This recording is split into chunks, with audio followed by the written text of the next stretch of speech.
Hello and welcome to CIO Talk Radio. To learn more about the show, please visit www.ciotalkradio.com. And as always, we invite you to join the discussion on Twitter, hashtag CTR Live, and look for this show as hashtag law enforcement.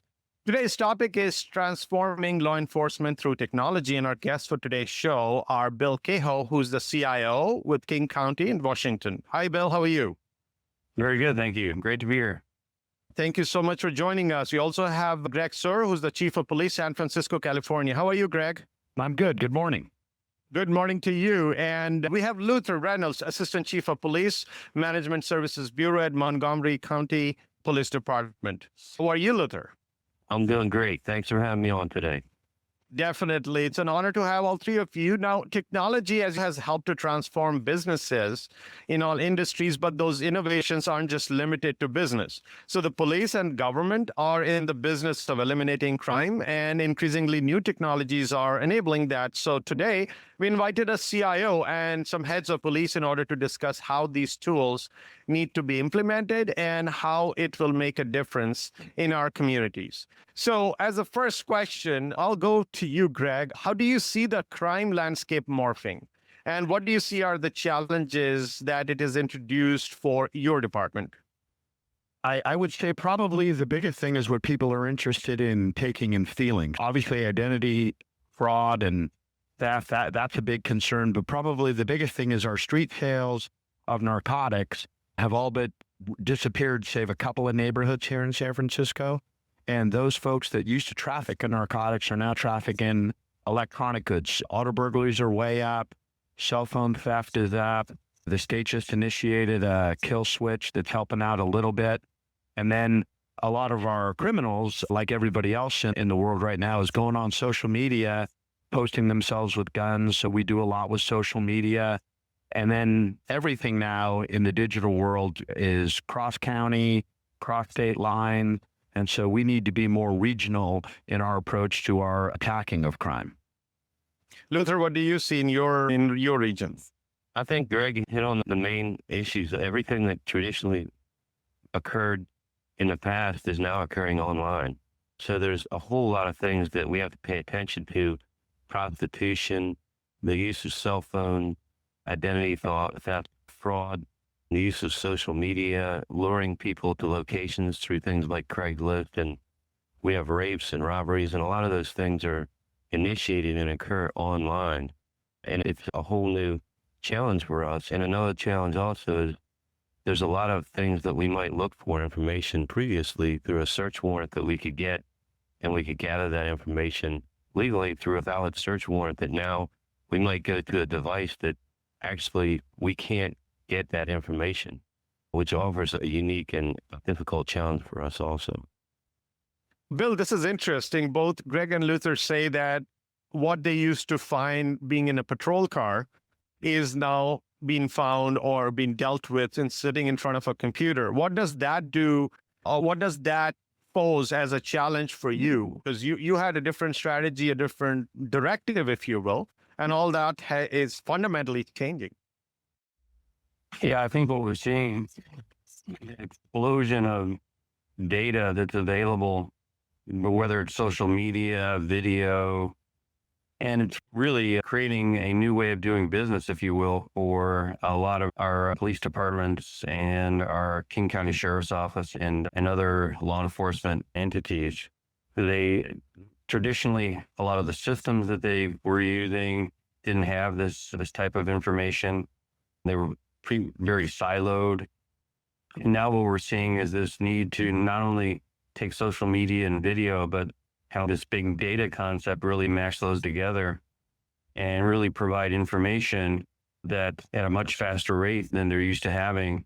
And it really requires expertise that traditionally the IT departments within these entities didn't have. So it's creating a whole new universe for law enforcement in terms of the expertise that they need. They need more data scientists and the ability to really use information in a new way to fight some of these crimes that we're seeing, with whether it's identity theft or crimes committed over social media. It really requires an adjustment in the traditional way of providing IT services to law enforcement. This is Greg. If I can piggyback on Bill's comment there, that the other thing it does, and Bill, correct me if I'm wrong, but I know it's here in San Francisco, our CIO came from Cisco, and he's great at computers while we're good at what we were good at. And there's been a real meshing over the 4 years we've been together of her understanding what we want versus her just making the computers do what she knows how to make it do. So I think that the civilian world and their expertise coming into law enforcement and mixing has really got us moving forward in leaps and bounds here in San Francisco. Luther, a question for you. So think about a crime life cycle or crime prevention life cycle. So you got to have something reported, and then you have to identify who did it. And then you go and do some sort of an intervention and then apprehend the person and then go through the whole process of making sure it doesn't happen again. How, if you look at the whole life cycle, what all pieces are actually moving online versus a hybrid of online and in person? I tell you one thing right off the bat that strikes me when you ask that question is there's an underreporting of crimes in general. A lot of the communities that need us the most often are underreporting crimes. So we have to reach those communities. Now with the new technologies and social media and a lot of the things that are occurring online, the initial report, the actual knowledge that we need to know that these crimes are occurring, that's a challenge in and of itself. So there's a lot of work that we have to do to actually make sure that people are reporting their victimization, that we actually know who's being victimized. And there's a tremendous amount of jurisdictional challenges. Like Greg said, I think that we need to work more regionally and more collaboratively because a lot of the crimes are occurring in different jurisdictions. The victims might be in my jurisdiction, but maybe the suspects are in another jurisdiction. So there's a lot of work that needs to be done, a lot of business analytics, a lot of data gathering. We are doing things like data-driven policing. So we have to do a lot of work to get that data to be able to make those arrests and those apprehensions. And typically one offender is responsible for a large amount of the crime. And so doing the follow-up, and it often entails a lot of work with technology, but also a lot of regional cooperation and collaboration with other jurisdictions. So Greg, do you see that cooperation that Luther is talking about? Is that available or is that work in progress? And it's just a dream because people fundamentally did not behave like that. They did not think about law enforcement encroaching into getting into technology, et cetera. And that's something new for them. And if you go and reach out to them and ask for information, they would just be surprised. Okay, so why is police coming to us? We're lucky. Twitter's centered here. Facebook's just down the road. All those founders live here. We have a lot of people that help us out with technical expertise. I've actually spoken a couple of times at Microsoft events. We're very fortunate in that in San Francisco, obviously, we're doing right now as far as our economy goes. So I believe we're the only police department, maybe even in the country, where every single San Francisco police department, San Francisco patrol officer has a city paid for smartphone with internet access and California criminal data available on that phone. So when we get a call on a crime, for instance, at our Outside Lands Festival, where we get 75,000 people a day, Elton John will be there this year. There was a teenage son who was suicidal and got lost last year at the concert. We were able to put his picture out on every single officer's phone at that festival, and we found him within 10 minutes. So we're able to do things in real time because our data warehouse is web-based. Our phones have internet access, and we can get access to California criminal data and work closely with the counties that neighbor San Francisco. Although their systems, that's still a holy grail to be obtained where everybody can see what everybody else has, because some places, in fact, many places are still on client servers. And until we all get on the web where we can interconnect, we're not going to be where we need to be. And of course, probably the story of all time that demonstrates that needs to happen would be 9/11 itself, whereas if everybody knew everything that everybody else knew at the time, we might have actually been able to prevent that. Coming to you, Bill, what do you think are the type of requests coming from the police department, which you feel even you may not be ready for yet? There's the foundational technology that in our county needs to be upgraded. And so a lot of time has been spent like on our radio system and doing things like encrypting the laptops in the deputy's vehicle. So there's the traditional uplift of the technology that's been used over time. But what we really see is, as the other guests have indicated, this need for data and this need for information quickly, the need for integration across jurisdictions, the data analytics, so that you can really increase the safety of the officers and provide information that timely that aid in arrests and other things that they need. It's a real shift in what it needed from the traditional technology that's been very siloed in many cases, when they need to communicate across jurisdictions with the state, with the feds, to get all the information and put that in one place. That's a whole new way of doing business. That's some new expertise and new ways of thinking. We're not really seeing a lot of those requests yet, but we are seeing the need for data to move much faster and be much more integrated between jurisdictions and between departments in King County. Let's take a quick break, listeners. We'll be right back. And let's talk about the speed at which the crime has shifted, because they're already being quoted by Luther and Greg. And Bill, when you mentioned about the shift is still to happen on the technology front, perhaps we are lagging behind the requests, and the requests have not been made yet. When they actually start coming to us, it's already too late, because maybe way too many crimes would have already been committed because we were not prepared. What is being done today? What changes are being made in people, process, and technology to get ready with it? Let's explore that more when we come back. Please stay tuned.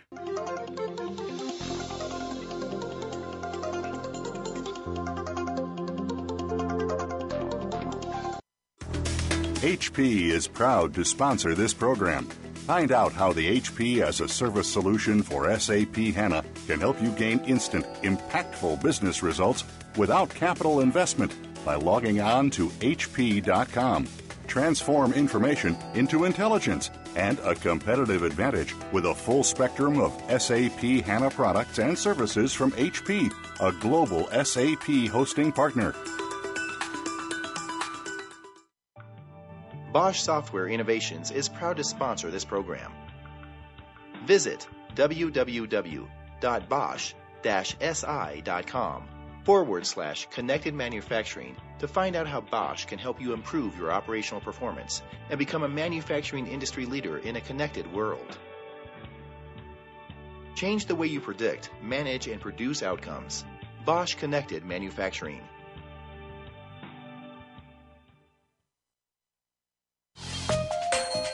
HP is proud to sponsor this program. Tap into our expertise, innovation, and services to bring your most important workloads to the cloud.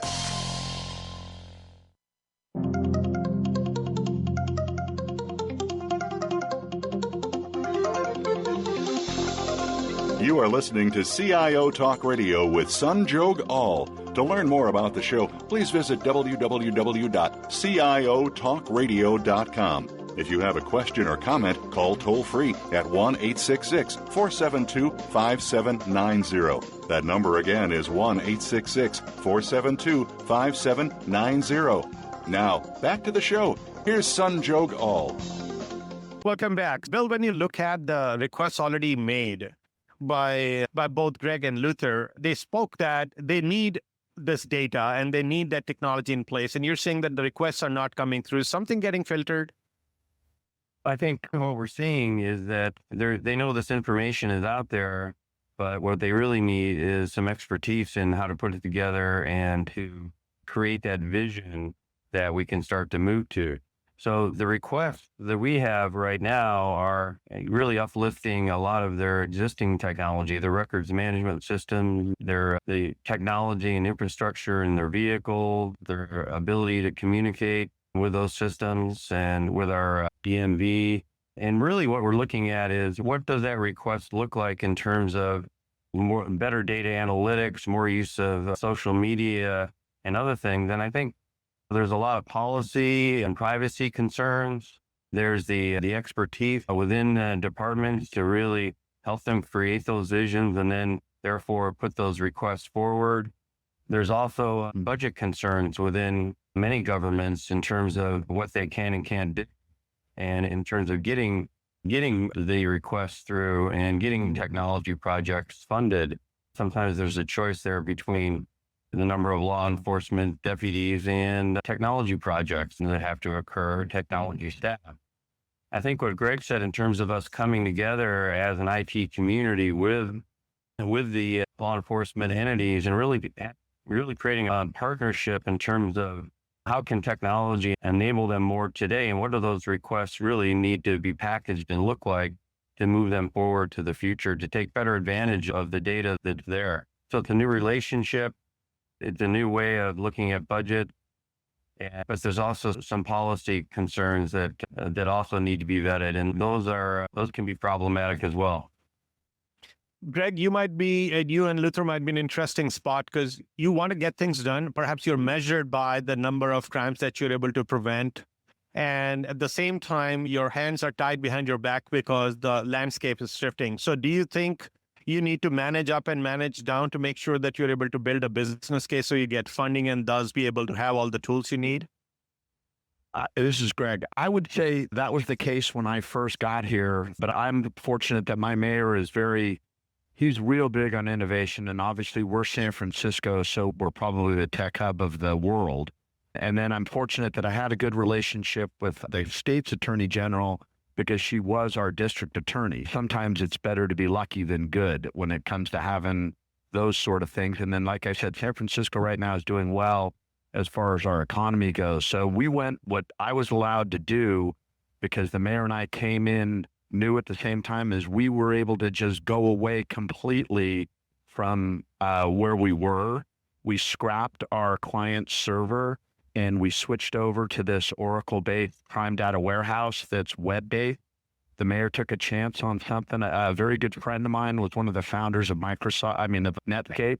And he had always talked to me about, hey, if you ever get a chance, this is what you need to do. So I've been able to put what he and I always talked about in place. And we've already completed a web-based crime data warehouse. We have live crime mapping. As I already said, every officer has a smartphone that the attorney general changed some policies. And now the officers have the hard token that they carry and the password that they know as our security to that.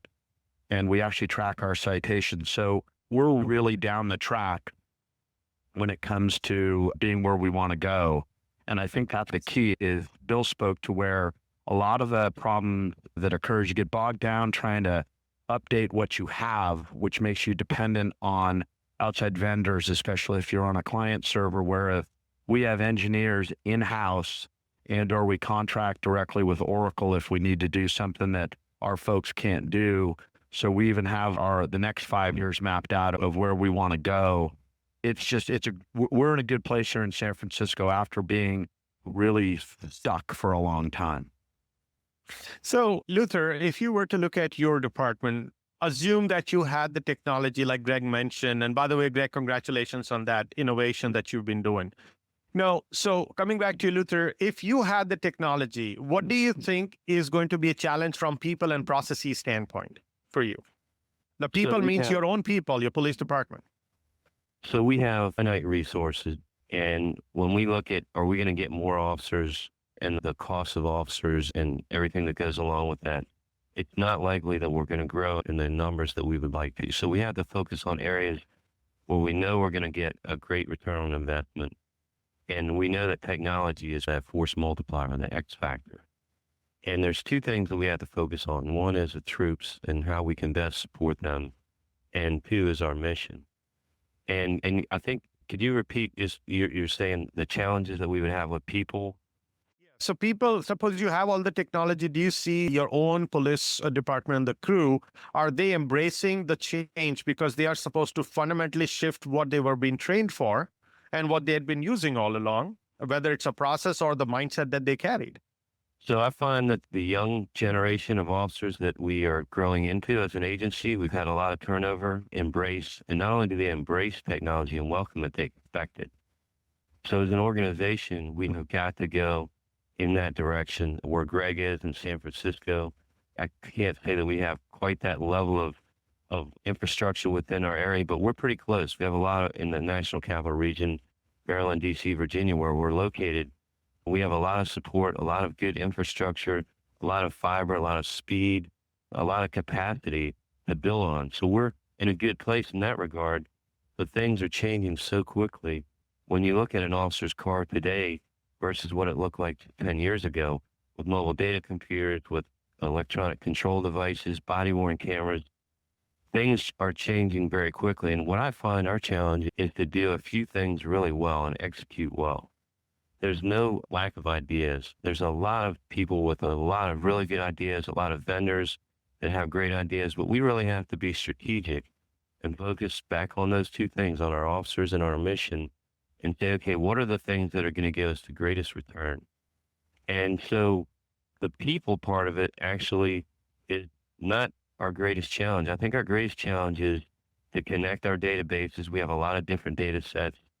We have a lot of things regionally that we need to share amongst jurisdictions because crime doesn't have boundaries, right?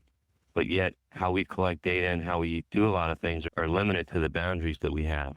So we're overcoming those things through technology. And in order to be able to make good decisions, we have to get that information to the officers real time and get it to the right people in the right place so that we can be the most effective. And that's constantly a challenge because things are changing so quickly. Bill, when we talk about connectivity and having data connected across multiple counties, regions, or even nationally, ideally the technology is there. And in fact, a lot of that technology may have already been procured. So what's the holdup? So I am seeing that we're integrating a lot more with other jurisdictions. I think some of that plumbing has traditionally been there, and we're expanding that in terms of data hubs and getting information from the state or the Fed or others. I think what I'm seeing and what I'd like to convey is a different relationship in terms of thinking about IT, whether it's the sheriff's office in our county or a city, whatever it may be. And it's kind of like what Greg described, is that we have to be strategic partners with our sheriff's office, and the investment of dollars is a real struggle. Do you get more officers? Do you invest more in IT? What's the return on investment? So we have to rethink that relationship. We have to rethink, again, how budgets are put together.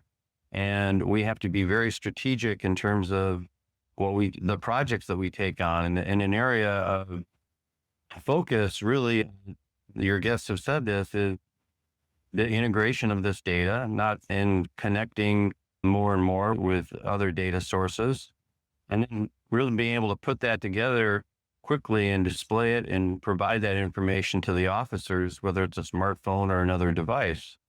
So that's really the game changer. Is I think we have a lot of the connections, but a lot of that data comes back into siloed devices, if you will.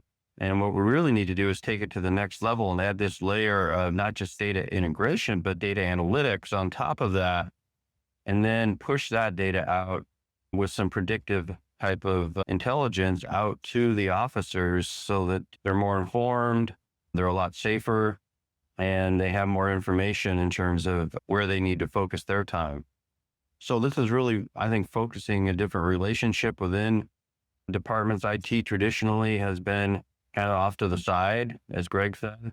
And in San Francisco, it sounds like that relationship has changed and they're getting a lot of benefit from that. But then there's the investment part as well, in terms of how much do you invest in IT and at what cost is that in, and maybe sacrificing in other areas. That's a difficult discussion. So, Greg, when it comes to what you just mentioned, where you were able to deploy a certain set of technologies, et cetera, and then we had Luther and Bill mention the challenges that people have.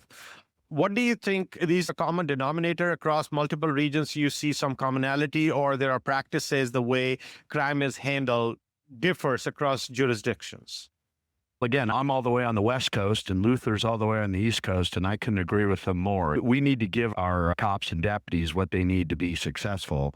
And I don't know about Luther, but I was in a radio car for a long time. If you put me in a radio car right now, it'd be scary. so much going on in a radio car that officers and deputies have to consider, and they are really good at it. So we do a lot of feedback back and forth with our officers on what they need, what they want. They really wanted what we call Cal Photo on their phones to make IDs so they could have ready pictures. They really wanted connectivity in the cars in addition to the phones, so we made that happen. And again, just as Luther said, the young officers cannot believe that they don't have more, or we can't make what we have do more. Whereas for me, we just got department-wide email 4 years ago when I first came in. So we were so resistant to do things.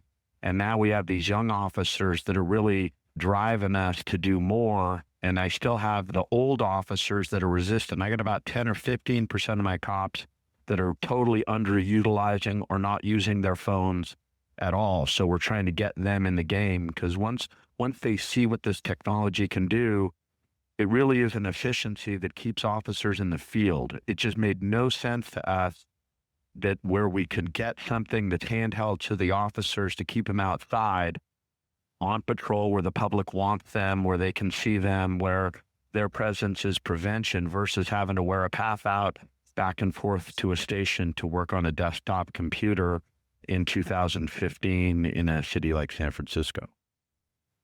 Let's take a quick break, listeners. We'll be right back. And Greg, I'm going to come back to you yet again and ask you, compare yourself to a business, and nothing more precious than a human life.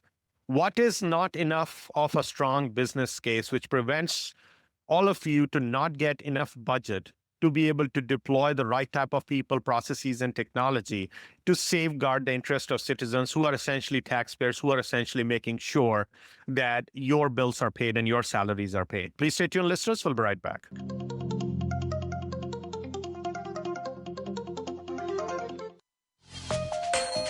HP is proud to sponsor this program. Tap into our expertise, innovation, and services to bring your most important workloads to the cloud. Bosch Software Innovations is proud to sponsor this program.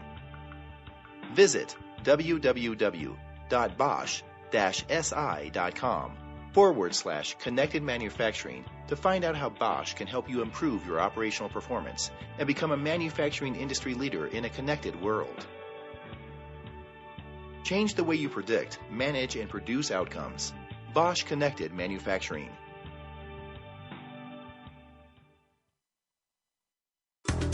HP is proud to sponsor this program. Find out how the HP as a service solution for SAP HANA can help you gain instant, impactful business results without capital investment by logging on to hp.com. Transform information into intelligence and a competitive advantage with a full spectrum of SAP HANA products and services from HP, a global SAP hosting partner.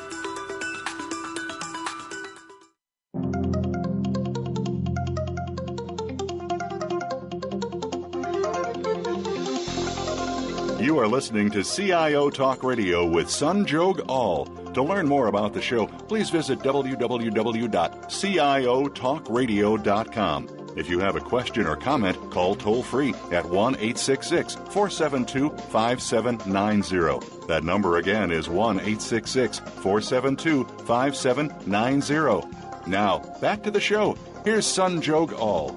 Welcome back. So, Greg, I cannot go and tell my family that we are not safe enough because government doesn't have the budget to fund the police department, which is supposed to protect us. That's simply not done. And nor should you, Sanjog. So I think as we were talking off air, though there were only a finite amount of dollars within government at every level, because here in San Francisco, we have a requirement that we balance our budget annually. So to that end, regardless of how well the city of San Francisco is doing, Mayor Lee has to make that decision as who gets what piece of the pie. And we've been fortunate in law enforcement here in San Francisco, where he does believe tremendously in what you suggest, that public safety is of paramount concern. But anybody that's been to San Francisco, we also have a big divide between the very, very wealthy and the less fortunate. And so there's a lot of folks saying that, hey, more money should go to housing, to social program, and on. So it's with every jurisdiction, it's a balancing act, but absolutely public safety is of the utmost priority to my mayor. And he has supported me and my department tremendously, maybe like at no other time in the history of San Francisco with regard to technology and that make us more efficient, as Luther was saying, to basically be that force multiplier to keep my cops on the street, solve crimes faster, and just be smarter about how we do things. Luther, let's have you paint a picture which could be more utopic, assuming you had the dollars, about a state of how we are handling law enforcement so that everybody's happy. What would that look like? So I would agree with everything Greg said. I think that for us, it's actually not a dollar issue per se. Even if I had all the money in the world, I would have to be very careful about what I would do, what I would invest in, how I would execute on those projects, how I would coordinate each one of those pieces. And it takes time to do technology, right? Even with all the money in the world, it takes time, it takes collaboration, it takes a lot of work with policies. We have to be very careful with the decisions. A good example would be body-worn cameras. We're just beginning to enter into a pilot phase. There's laws in the state of Maryland that are in the legislature right now that are being modified to enable us to do a full program in the state of Maryland and in our jurisdiction, Montgomery County. Each one of the words in that legislation has a real impact on things like privacy, when the cameras are turned on, when they're turned off, public trust, Freedom of Information Act. So the only reason why I use that example is that there's a big impact to what we do with technology. License plate readers, you could go on and list a lot of different technologies that are very good technologies, but you have to have a good policy that frames those so that we can build and strengthen our relationship with the communities that we serve, that we can build confidence with our officers so that we further our mission and keep our communities safer. And like I said earlier, there's no lack of ideas. I think one of the real cautions I would have for anybody is it's not how can you do a bunch of new ideas, it's how can you do the really important ones really well. Like Greg described, I think what they're doing with their funds is outstanding. That takes a lot of work, it takes a lot of time, it takes careful implementation.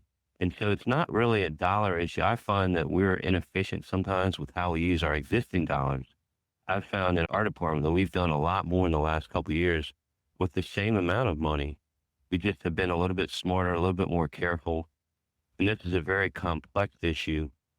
And it takes a lot of work from a lot of different people to really focus on. Again, I always go back to those two things, the troops and the mission. How can we better serve them? How can we keep our people more safe? How can we do better with what we have? Because there are so many things changing, and we have to build confidence as we go down that path. And I don't know if that helps, but it's a really complex challenge.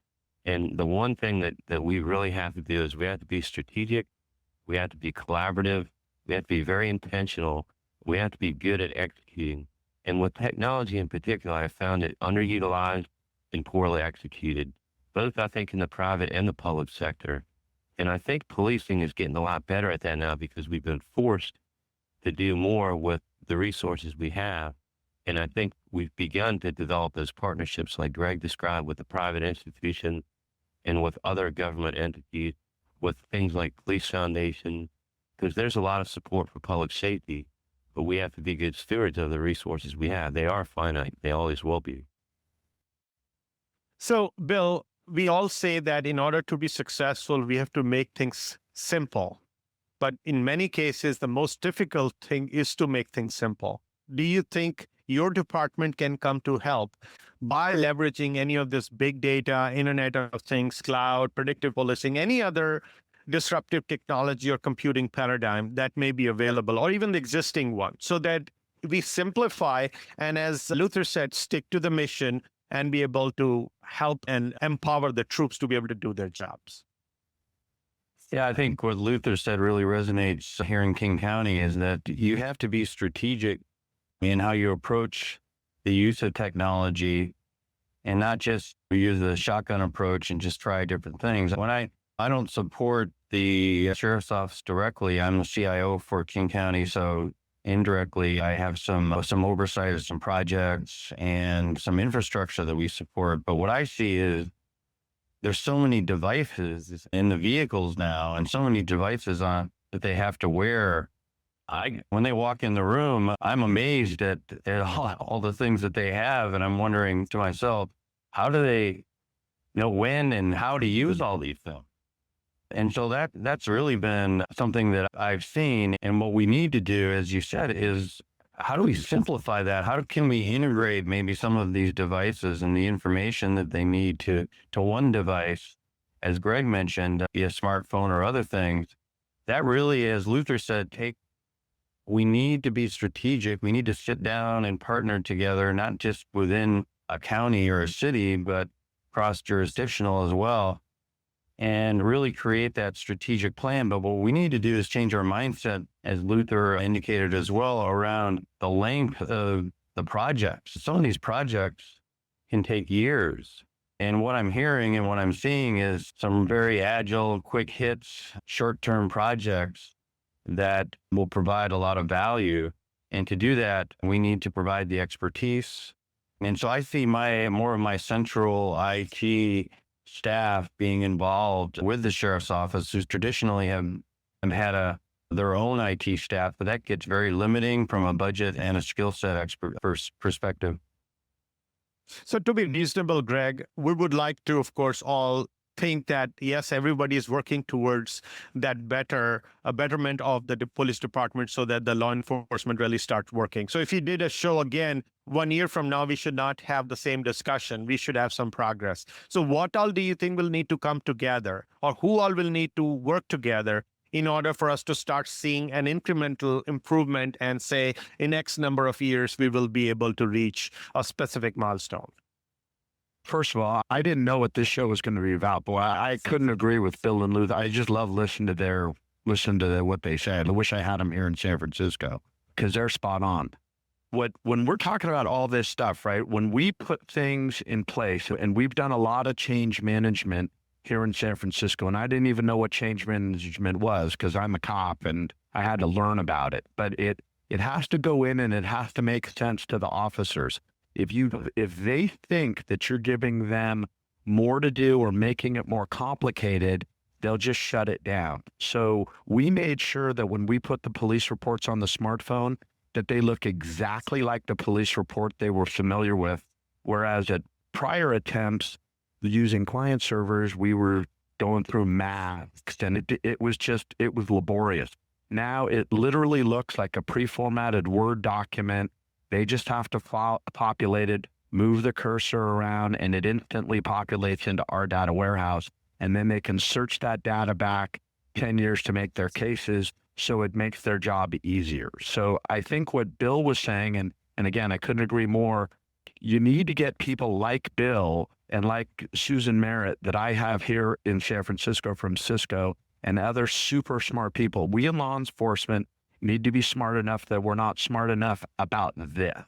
And you got to bring in people that are project managers that thirst for the next project. We've got to get on Gantt charts and milestones, and the vision has to be mapped out with maybe a wild card coming in now and again if somebody comes up with something that is just going to be a game changer that you could plug in. But your projects have to be mapped out. People that finish projects, if you give it to a cop whose technology has been his or her hobby, they may be good at it relative to all the other cops, but we are measured in 25 and 30-year careers, and cops will take that long to finish something if they're enjoying working on it. We need to have short-term project finishers that get them done to give the cops what they need, and it has to be an overall strategy going forward. And then we can get this done. I think in years to come, as everything gets less expensive, smartphones will be in the hands of every police officer, just like walkie-talkies are. Every single cop will be wearing a body camera. The price of the data storage will have come down, and we will have figured out all these policies that Luther explained unbelievably well that are just so unbelievably complicated. Let's take a quick break, listeners. We'll be right back. And Luther, when we come back, let's explore the specific dampers or stumbling blocks that we are likely to face or maybe facing right now, which we need to tackle before we can see success to the degree we all like to. Please stay tuned, listeners. We'll be right back and explore.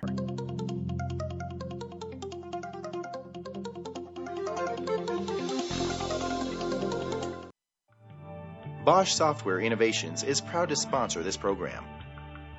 Visit www.bosch-si.com/connected manufacturing to find out how Bosch can help you improve your operational performance and become a manufacturing industry leader in a connected world.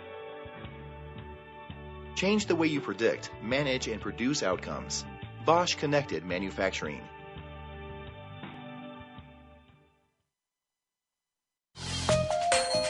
HP is proud to sponsor this program. Tap into our expertise, innovation, and services to bring your most important workloads to the cloud. HP is proud to sponsor this program. Find out how the HP as a service solution for SAP HANA can help you gain instant, impactful business results without capital investment by logging on to hp.com. Transform information into intelligence and a competitive advantage with a full spectrum of SAP HANA products and services from HP, a global SAP hosting partner.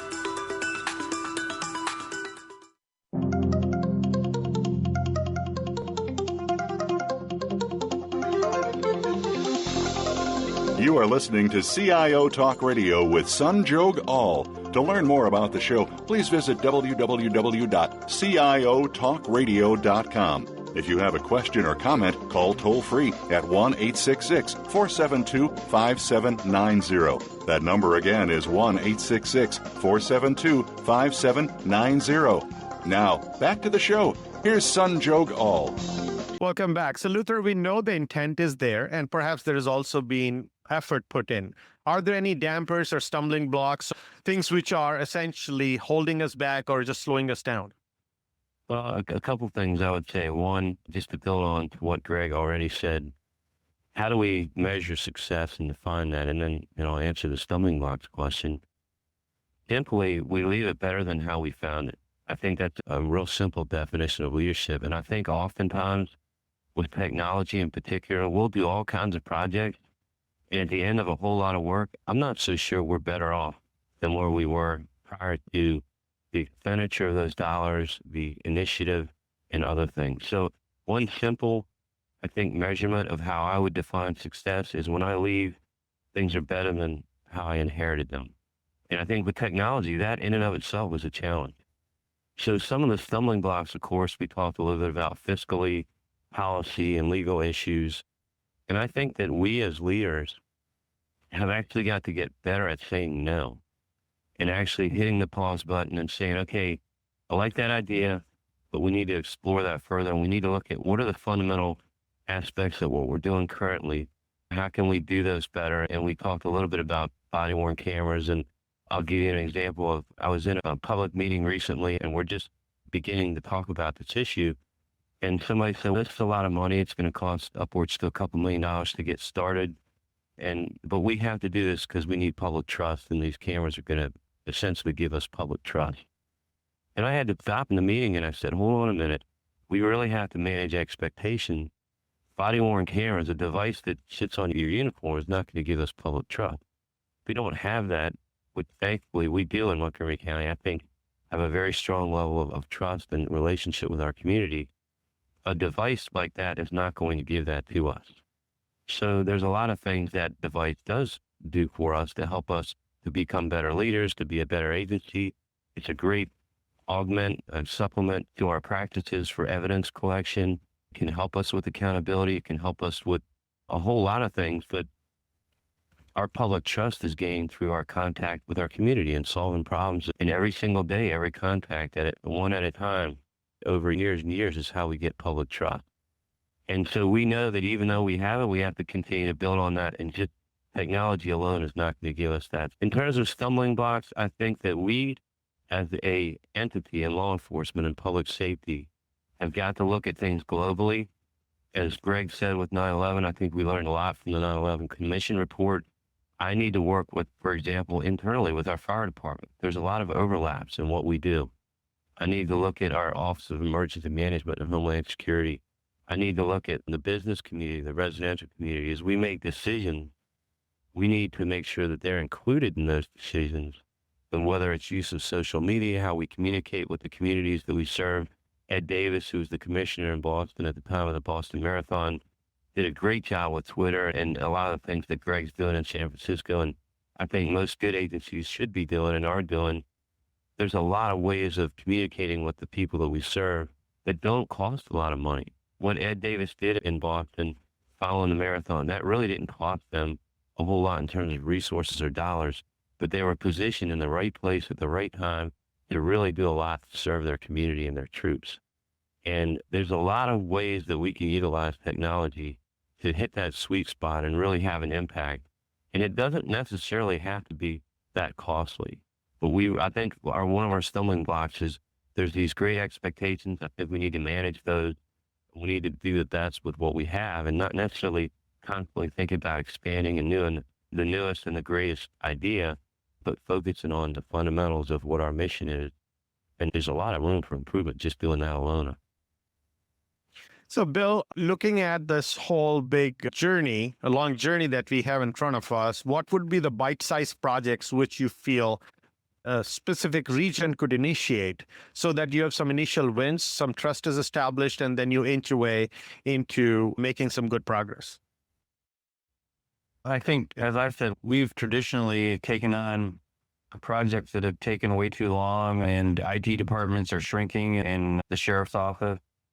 So what we need to do is, it's not so much about, as Luther said, the technology as it is what's the strategic vision and what are those bite-sized chunks that our sheriff's department need to be successful. So I can't point to a real specific thing other than I know that we can do more with the integration of the data that we collect and that we receive via our integration hubs from these various jurisdictions. I think there's some small wins there, but myself as a technologist, I don't want to impose that project on my sheriff's department. I want to partner with them, better understand what their problems are today in terms of where do they have some gaps in data, what data would provide them more information, more timely information, whether it's arrest or just for their own safety, and how can we simplify what they have today, better integrate that. As Luther and Greg have said, that's a different relationship, that's a different partnership with IT. That's IT doing a better job of not just throwing technology at the officers, but actually better understanding what they do and how they do it. I'm excited about that. I think that's a partnership for the future. And so outside of a particular project, I think we need to work on that relationship, and that will really benefit us in the future. One final question for you, Greg. What type of leadership do we need to demonstrate, and what kind of culture is needed within the law enforcement groups so that we are eventually going to be able to meet our goals and be successful? I think that I think Luther and I are on the same page here. I think that you got to find somebody like Bill, or that I've been fortunate to find in Susan Merritt, and you have to check your chief hat at the door, and you got to let her do what she does better than I could do. So she's better at IT than I am. I know what I want. I set my vision. She knows what it is, and she is the pinch point for the police department, not me. Just like Luther, there's a ton of folks that are out there that are selling stuff, and they all come at us with, when they find out you have this, that, or whatever budget to do. Every single person for me gets referred to my CIO, Susan Merritt, and will that fit into our plan? And if it won't fit into our plan, even if somebody thinks it's pretty cool, thank you very much. It's just like Bill said, keeping it simple. What's the strategy? We know what we need and want to do. We know what our cops need and want to be most efficient and most successful. So instead of me saying, hey, I think that's nice, but she knows whether it can do what they say. She knows if we can make the data warehouse that we already have do what they say their thing can do.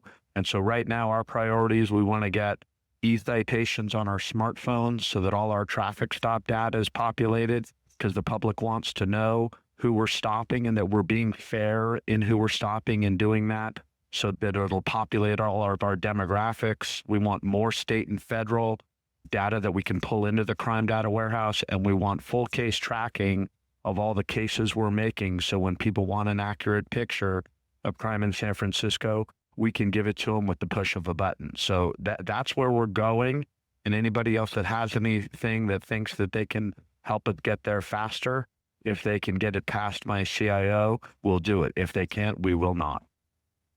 On behalf of our Suhr listeners, thank you so much again, Bill, Greg, and Luther, for sharing your thoughts on how we can transform our law enforcement through technology and make this world safer and a better place. Thank you, Sanjog. Thank you. Thank you.